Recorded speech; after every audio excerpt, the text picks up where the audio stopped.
xam ngeen ne Sénégal dafa am lu mu tàmm yéen a ngi fàttaliku bu yàggul rek bi ñuy def référendum bi en 2016 bi ñu waxee rek les droits humains wax aussi le caractère de notre république qui est une république laïque gis ngeen ñu jógoon te seeni loxo naan loolu bu ñu ko defee dañu bëgg a daganal góor jigéen te gis ngeen ni loolu dara amu ci may wax ni code pénal bi ñu am déjà dafay condamné képp koo xamee ni yaa ngi def loo xamee ni dafa dëppoowul ak li diine nangu Sénégal nag nekk dëkku diine code pénal boobu 1966 ba léegi lañ ko voté woon 1966 ëpp na juróom fukki at waaw sëriñ si nekkoon fi kër diine yi nekk fi Sénégal am ay tarixa bu fekkoon ni dafa dëppoowul ak yoon kon duñu fi nekk di ko soppiwaat man ci sama wàllu bopp ma wax ne Sénégal am na yeneen priorité am na yeneen yu ko soxal yu dul loolu li ko soxal mooy naka la ñuy fexe ba jàngal xale yi naka la ñuy fexe ba defal leen formation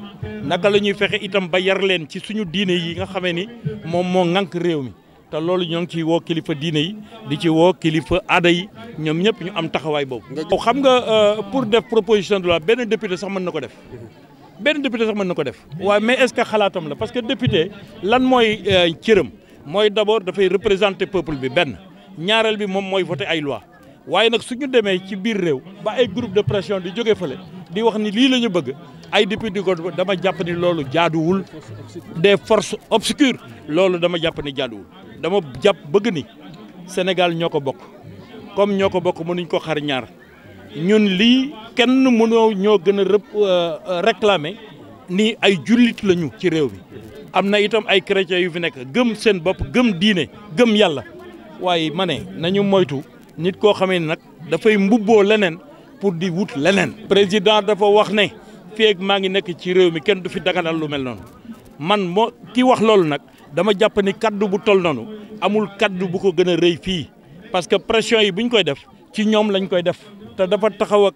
Barack Obama wax ko ba ñëpp dégg ko taxaw ak Trudeau wax ko ba ñëpp dégg ko dama jàpp ne coow la boo xam ne daf ñuy tardeel xam nga ñun li ñu soxal mooy naka la ñuy def ba réew mi mën a dem kanam ñu jàngal suñu gone jox leen ay métier réew mi di dox ñuy liggéey ku nekk la nga nekk ci parce que am nañu gëm am nañu diine am nañu ay sëriñ yoo xam ne ñi ngi fi te sëriñ yooyu mosuñoo nelaw kon nag code pénal bi bu fekkoon ni baaxul kon ñoom ñoo koy dindi kon nag nañu bàyyi nit ñi te bàyyi nit ñi ñu nekk ci li nga xamee ni mooy seen liggéey defe naa loolu mu ëpp solo.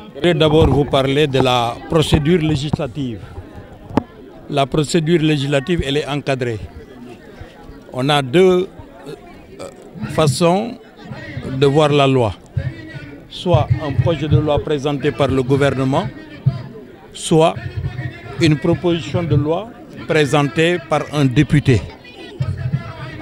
Et quand une procédure est engagée, elle est sur la table du président de l'Assemblée nationale et forcément, cette procédure va être étudiée dans le cadre du bureau de l'Assemblée nationale.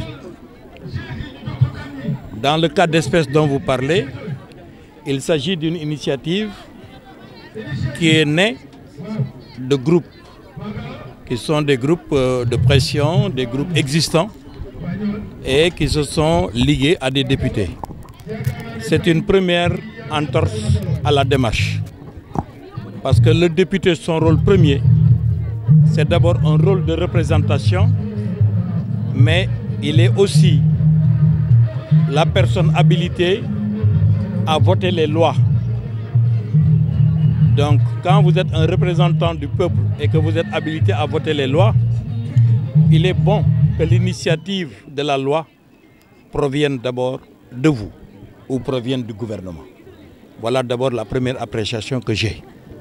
Maintenant, pour aller dans le fond, vous savez très bien que le code pénal du Sénégal, dans son article 319, condamne déjà tous les actes contre nature. Et vous savez, la condamnation, c'est de 1 an à 5 ans de prison et une amende de 100 000 à 1 500 000 francs. Je crois qu'on est en train d'enfoncer des portes qui sont déjà ouvertes. Parce qu'à partir du moment où la loi existe, à partir du moment où le code pénal condamne les actes contre nature, Je crois que le Sénégal doit avoir d'autres priorités, qui sont des priorités d'éducation, mais des priorités aussi d'encadrement de sa jeunesse, aussi bien au plan moral qu'au plan aussi de ses comportements. Et je crois que nous travaillons sereinement avec les chefs religieux qui sont dans ce pays et qui, de 1966, où le code pénal a existé jusqu'à maintenant, on ne va pas dire à Aymérou Gningue que les chefs religieux qui étaient là n'étaient pas vigilants. De 66 à maintenant, c'est quand même un temps qui est assez long. C'est 6 ans après les indépendances du Sénégal. C'est la raison pour laquelle je crois que les priorités sont ailleurs. Maintenant, je ne suis pas en train de dire quelle sera l'issue de la proposition de loi qui est déposée sur la table du président de l'Assemblée nationale. Elle sera étudiée rigoureusement dans les procédures et l'Assemblée nationale avisera de la position qui est prise. Mais bien entendu, parce qu'à partir du moment où véritablement c'est des organisations qui n'appartiennent pas au Parlement et qui viennent le dire, je dis attention, il faut se méfier des mauvais dévots. Les dévots, ça existe, mais comme Tartuffe, avec Molière, il y a quand même de faux dévots. Il faudra se méfier de tout ça. Le Sénégal, nous sommes tous des croyants. Le Sénégal est un pays où il y a des musulmans, où il y a des chrétiens. Nous sommes croyants et nous respectons la morale religieuse. Mais il faut éviter que certains s'autoproclament comme étant les censeurs. Où étaient les marabouts qui ont existé de 1966 à maintenant? Est-ce qu'ils ont dormi? Non.